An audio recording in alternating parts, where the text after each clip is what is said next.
Rome did not fall in a single moment. It eroded slowly, invisibly, long before the first knife was raised. Julius Caesar did not destroy the Roman Republic. He revealed that it was already dying.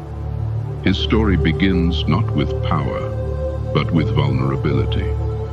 Caesar was born into an old patrician family whose prestige had outlived its influence.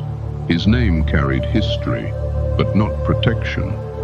As a young man, Rome was a dangerous place for someone ambitious and exposed. Politics was violent. Loyalty was temporary. Failure was fatal. Early in his life, Caesar aligned himself with a faction that opposed the entrenched aristocracy. This choice nearly cost him everything. During a political purge, he was stripped of titles and threatened with death. He survived only because powerful figures intervened. From that moment on, Caesar learned a lesson that never left him. In Rome, safety comes only from power. He pursued military distinction not out of love for war, but because military success was the fastest path to political immunity. Victories created loyalty. Loyalty created leverage.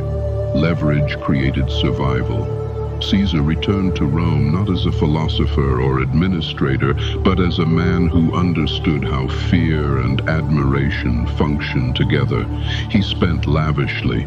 He went into enormous debt. He staged public games and spectacles that won the favor of the masses. To the elite, he appeared reckless. To the people, he appeared generous.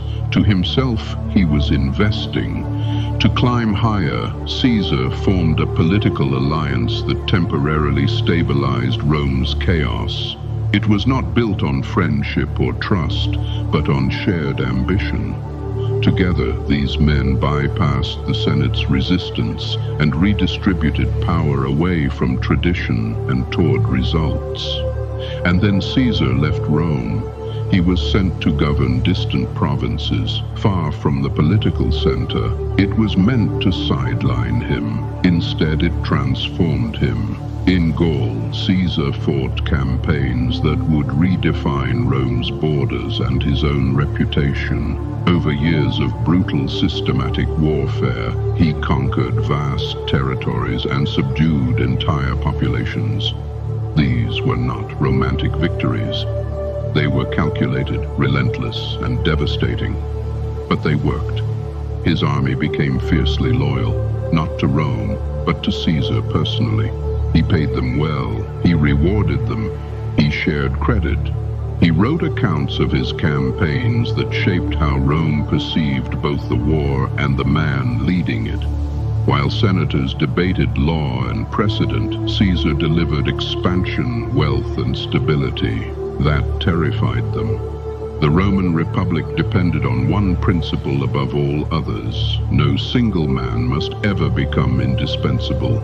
Caesar was becoming exactly that. When his term of command ended, the Senate demanded he disband his army and return to Rome alone. This was not a legal request. It was a calculated threat. Without his soldiers, Caesar would be vulnerable to prosecution, exile, or death. He understood the choice clearly.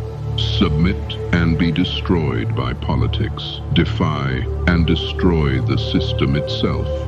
He crossed the Rubicon. That act was not impulsive. It was the end of a long calculation. Civil war followed, but it was not the chaos Rome feared. Caesar moved decisively. His enemies fled. His former allies hesitated. His victories were swift. What distinguished Caesar during the Civil War was not cruelty, but restraint. He pardoned enemies. He reintegrated rivals. He presented himself not as a conqueror, but as a necessary correction. This strategy disarmed opposition psychologically. Those spared by Caesar owed him their lives. Those who opposed him appeared petty and vindictive by comparison. When Caesar emerged victorious, Rome was exhausted. Stability mattered more than ideology. Order mattered more than tradition. Caesar offered both.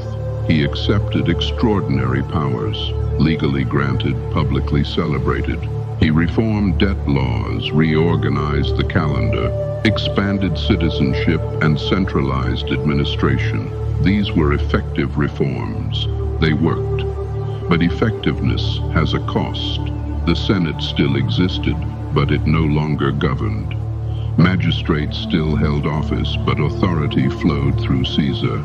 Honors multiplied, titles accumulated. His image appeared everywhere. The Republic remained in form. In reality, it had already ended. This is where Caesar misjudged the situation. He believed reform would satisfy fear. He believed mercy would neutralize resentment.